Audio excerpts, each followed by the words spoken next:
to NSC 409 Health Statistics class. I remain your facilitator, Dr. Elizabeth Joseph Shehu, and today we'll be discussing measures of central tendency.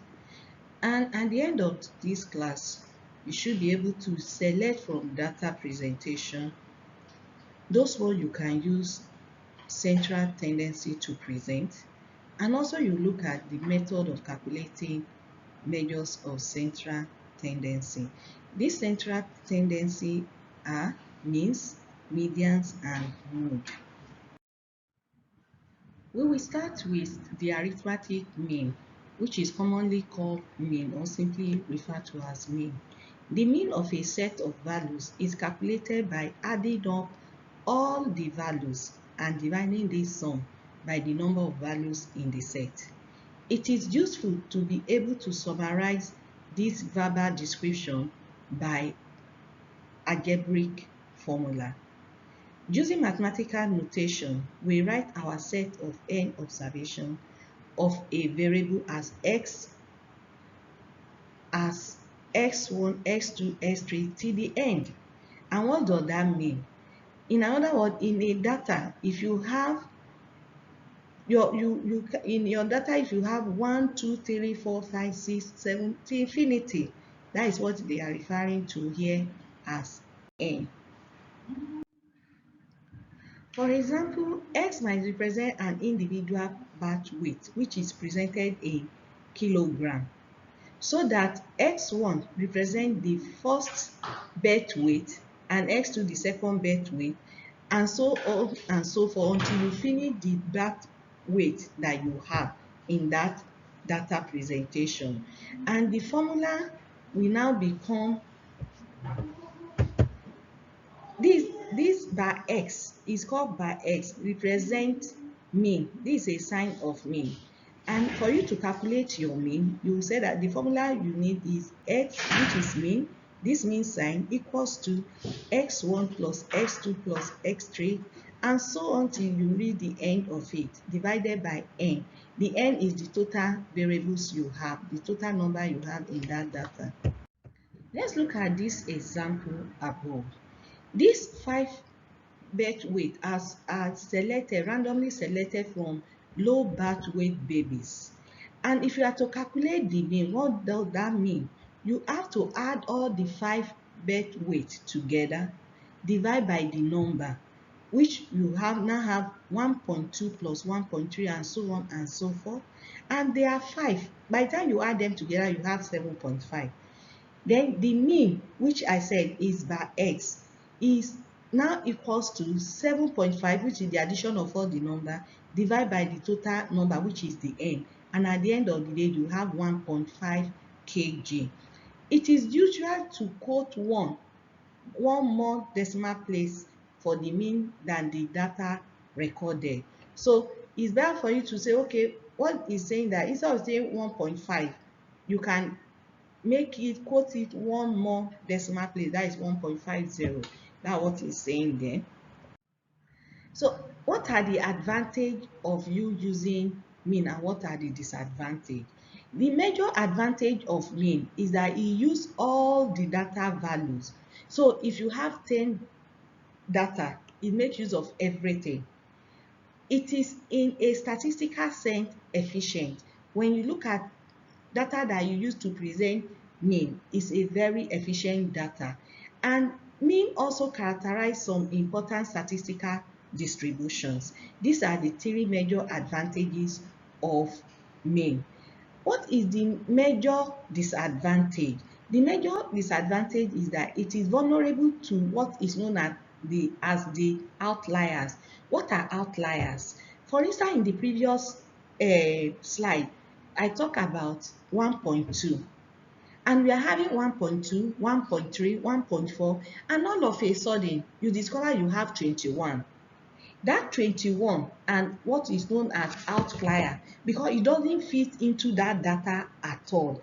So outlier can be defined as a single observation, which if excluded from the calculation, have a noticeable influence on the result. So you can imagine when you are supposed to have 1.2, 1.3, 1.5, and all of a sudden you have 21. you can see that the gap will be so much. Let's look at the example. Yes, like I said, instead of you to enter 2.1, you mistakenly enter 21. And if you are to calculate the mean in such case, instead of you having 1.50 as we have before, your mean will become 7.9. And that is why outliers is one of mean data is vulnerable to outliers. Mean data is also distorted by skewed data. By the time we go on in the presentation, you discover what we know as skewed data. Skewed data are data that are not normal. They are not normal at all. In the course of our classes, we know what normalcy of data also mean. Let's move on to median. What do we mean by median? If we arrange our data in order of magnitude, starting with the smallest value and ending with the largest value, the median is the middle value of that order set. In other words, like the previous set where the previous data we had before, where you have 1.1, 1.2, 1.3. In a real sense of data, you may have 1.2, the next candidate will be 5.10, the next one is 1.5. You have them haphazardly like that. But when you are dealing with median of a data, you have to arrange them in either ascending order or descending order. When you arrange them, the right way to arrange them is to arrange them from the smallest value to the largest value. So the median, we divide the order value into two halves. What does that mean? With an equal number of halves both above and below. That is what median is. It is easy to calculate the median if the number of observation is odd. For instance, if you have 11, you can say, okay, 5 on the left side, 5 on the right side. That is 5 from the smallest value, and 5 from the largest value. So the middle one you have will be your median. And if the formula is n plus 1 in bracket divided by 2. And what does that mean? Let's assume you have 11, where n become your 11. The median in this end will become 11 plus 1, which is 12 over 2. So 12 divided by 2 will become your sixth observation. So because you have 11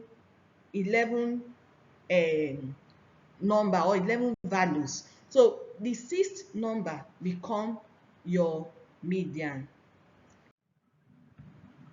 If n is even, then strictly there is no median. However, there is a way you can calculate it. In a situation where you have n as 12, so at the end of the day, the median will become two numbers. And in such case, what you need to do is to add them together and find the mean.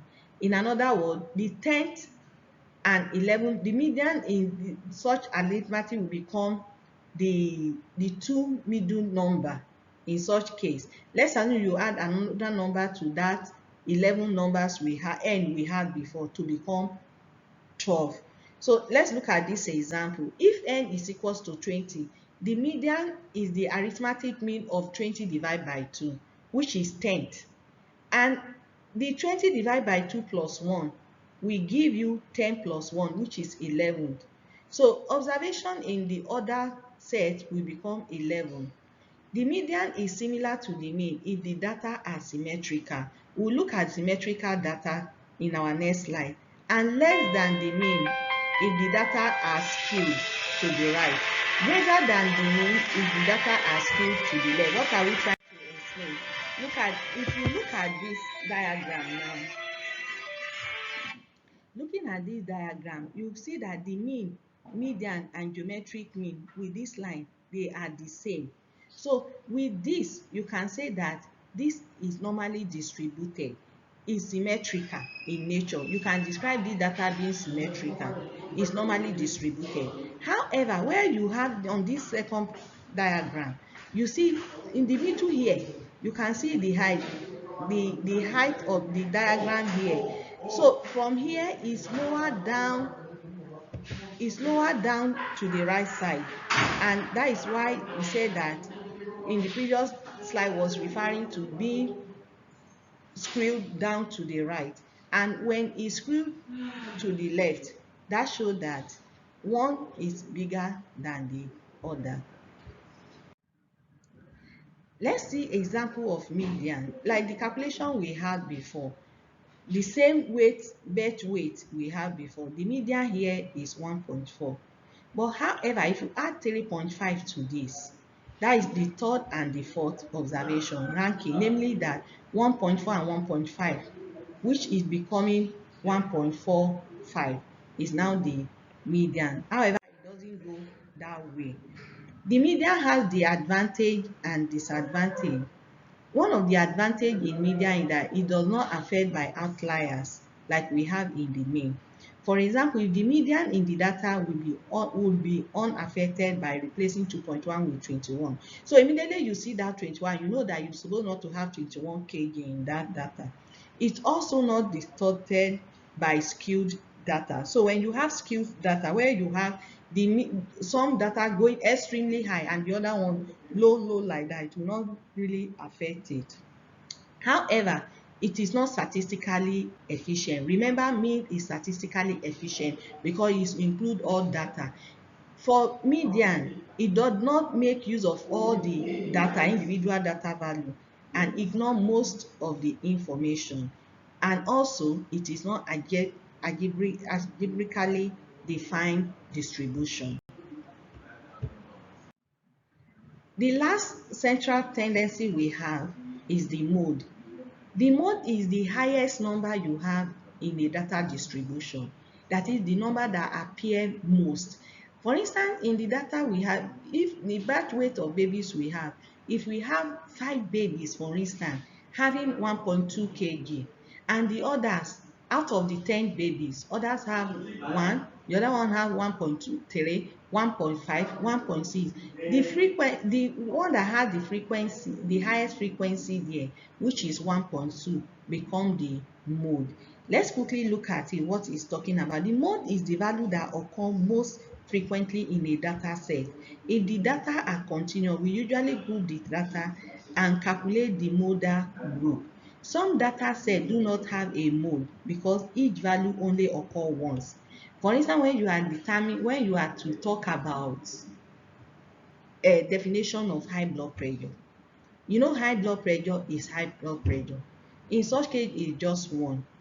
But when you have a group of patients that are hypertensive, there's tendency that you will have the same value of high blood pressure in 2 or 3 patients. And such case, you have bimodal data where you have more than or multimodal data. So that is all we have about mode. However, mode has both advantage and disadvantage also. One major advantage of mode is that you can easily discover it in categorical data. I'm sure that you still remember the meaning of categorical data. But the disadvantage is that it ignores most of the information that is necessary in that data, because you are only looking at the one that is appearing, that have the highest frequency. So other information are not looked into, and also is not algebraically defined. As we meet in the class later today, we look at more example and more other calculation related to this unit.